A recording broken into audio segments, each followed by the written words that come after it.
అందరికీ గృహలక్ష్మి the Telugu YouTuber ఛానల్కి స్వాగతం. ఈరోజు వీడియోలో స్పెషల్ ముల్బాగల్ దోశ, అది కూడా ప్రసాద్ హోటల్ ముల్బాగల్ దోశ. ఎక్కడ పెళ్ళిళ్ళకి వెళ్ళినా ఈ మధ్య కొత్తగా కనిపించేది ముల్బాగల్ దోశ కౌంటర్. అయితే ఈరోజు నేను మిమ్మల్ని ఆ ముల్బాగల్ దోశ ఎక్కడ స్టార్ట్ అయ్యిందో అక్కడికి తీసుకెళ్ళబోతున్నాను.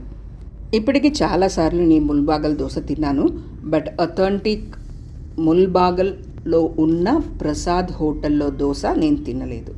సో ఎప్పుడు కూడా బెంగళూరు టు నెల్లూరు టు బెంగళూరు మేము ట్రావెల్ చేసేటప్పుడు తినాలి అనుకుంటాం, కానీ అది అలాగో మిస్ అయిపోతుంది. అంటే సిటీలోనే తినేయడమో, హోస్కోటల్లో తినడమో, లేకపోతే ఇంట్లో తినేసి బయలుదేరడమో ఇలా జరుగుతోంది. బట్ ఈసారి మాత్రం కరెక్ట్గా మేము అనుకొని ముల్బాగల్లో తినాలి అని అనుకొని అక్కడికి వెళ్ళడం జరిగిందనమాట. ఇప్పుడు మీరు చూస్తున్నదంతా కూడా ముల్బాగల్ టౌన్. ముల్బాగల్లోనే ఫస్ట్ ఈ దోశని పొయ్యడం జరిగింది కాబట్టి దీనికి ముల్బాగల్ దోశ అని పేరు వచ్చింది. ఊరైతే చిన్నదే, బట్ దోశ పాపులారిటీ మాత్రం చాలా చాలా పెద్దది. ఈ దోశ పైనంతా కూడా క్రిస్పీగా ఉంటుంది అండ్ లోపల ఫ్లఫీగా థిక్గా ఉంటుందన్నమాట. ఇది టేస్టీగా చాలా బాగుంటుంది అండ్ దీనికి ఒక సెపరేట్ ఫ్యాన్ బేస్ ఉందన్నమాట. ఈ దోశ పోసే పెనము కూడా డిఫరెంట్గా ఉంటుంది. అంటే నార్మల్ పెనంలాగా ఉండదు, ఇది థిక్గా కాస్ట్ ఐరన్ ఉంటుంది. సో దీని షేప్ కూడా డిఫరెంట్గా ఉంటుందన్నమాట. అండ్ దాని కలరు, ఆ టెక్స్చరు చూస్తే ఏంటంటే పైనంతా కూడా బాగా రోస్ట్ అయిపోయి ఉంటుంది. ఆ కిందంతా దోశ కిందంతా కూడా మంచిగా రోస్ట్ అయి ఉంటుంది. అండ్ లోపల చూస్తే ఏమో ఫ్లఫీగా కొద్దిగా లావుగా మందంగా అనిపిస్తుంది. అంటే ఇది ఎలా ఉంటుందంటే ఆపంకి మామూలు దోశకి కాంబినేషన్ లాగా ఉంటుందన్నమాట. ఇప్పుడు మనం వెళ్ళబోతుంది ముల్బాగల్లో ఉన్న ప్రసాద్ హోటల్కి. ఈ ముల్బాగల్ దోశ స్టార్ట్ అయింది కూడా ఇక్కడే, అంటే ఫస్ట్ పోసింది ఇక్కడే. హైవే నుంచి టౌన్లోకి వచ్చాక లోపలగా ఉంటుందన్నమాట. ఒక చిన్న లేన్ లాగా ఉంటుంది, దానిలో పోవాలి. కార్లు కొద్దిగా కష్టం, ఓన్లీ బైక్స్ అయితే పోతాయి.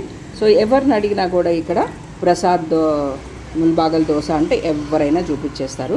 సో ఈజీ అనమాట కనుక్కోవడం. ఇప్పుడు మనం ఆ లేన్లోనే ఉన్నాం అనమాట.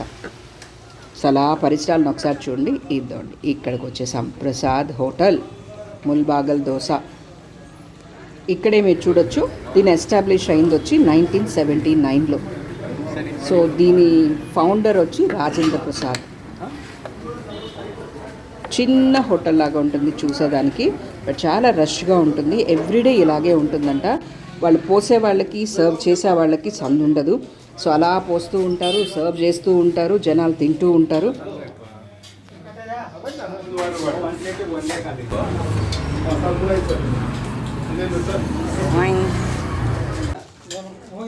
ఇప్పుడు మీరు లోపల చూస్తున్నారు కదా, ఇవే దోశ పెనములు. ఇవి సపరేట్గా ఉంటాయి.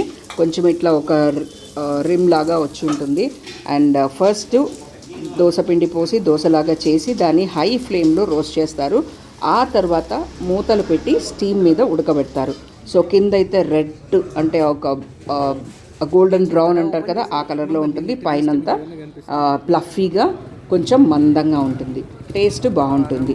సో గీ వేస్తారో లేకపోతే ఆయిల్ వేస్తారో తెలియదు, బట్ ఫుల్ ఆఫ్ ఆ గ్రీజీనెస్ ఉంటుంది. చట్నీ, రెడ్ చట్నీ దీనిలో ఫేమస్. అండ్ లోపల ఆలుగడ్డ కూర కూడా పెట్టిస్తారు. కొంచెం కారం పూసి దాని మీద ఆలుగడ్డ కూర పెట్టి చట్నీ విత్ రెడ్ చట్నీ ఇస్తారనమాట.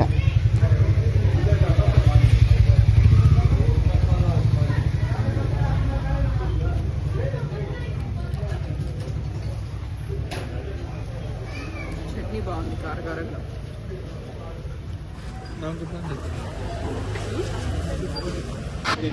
ఇక్కడ కూర్చునేదానికి సీటింగ్ అయితే మాత్రం ఒక 10-12 మందికి ఉంటుంది అంతే. తర్వాత అందరూ బయట నిలబడుకొని తినడం అట్లా చేస్తారు. ఇక్కడ ముల్బాగల్ దోశ ఒకటే కాకుండా చాలా ఉంటాయి. తట్టే ఇడ్లీ, స్పెషల్ ఇడ్లీ, ఖాళీ dosa, special plain dosa, special masala dosa with ghee, బాత్ masala dosa, special onion dosa with ghee, special పొడి దోశ ఆనియన్, అండ్ చిత్రాన్న, పులావ్, వడ, బిస్బిల్లాబాత్, ఇలా లిస్టు చాలానే ఉంది. సో చాలా రోజుల నుంచి ఈ ప్రసాద్ ముల్బాగల్ దోశకి వచ్చి తినాలి అనుకున్న కోరిక తీరిపోయింది. సో హ్యాపీగా అక్కడి నుంచి మేము బయలుదేరాం అనమాట. ఈసారి మీరు ఎప్పుడన్నా ఈ రోడ్లో వెళ్తూ ఉంటే, అంటే బెంగళూరు తిరుపతి రోడ్లో వెళ్తూ ఉంటే కనుక ముల్బాగల్ దోశకి కొంచెం డీవియేషన్ టౌన్లోకి తీసుకొని వెళ్ళి హ్యాపీగా తినేసి వచ్చేసేయండి. మీకు కూడా ఒక కోరిక తీరిపోతుంది. సో ఇదనమాట ప్రసాద్ హోటల్లో ముల్బాగల్ దోశ విశేషాలు. ఈ వీడియో మీకు నచ్చితే తప్పకుండా లైక్ చేయండి. అండ్ మీ ఫ్రెండ్స్ ఎవరికన్నా, మీ బంధువులకి ఎవరికన్నా ఇది ఇంట్రెస్ట్ ఉండి మీరు వాళ్ళకి షేర్ చేయాలి అనుకుంటే తప్పకుండా షేర్ చేయండి. Thanks for watching my video. Bye.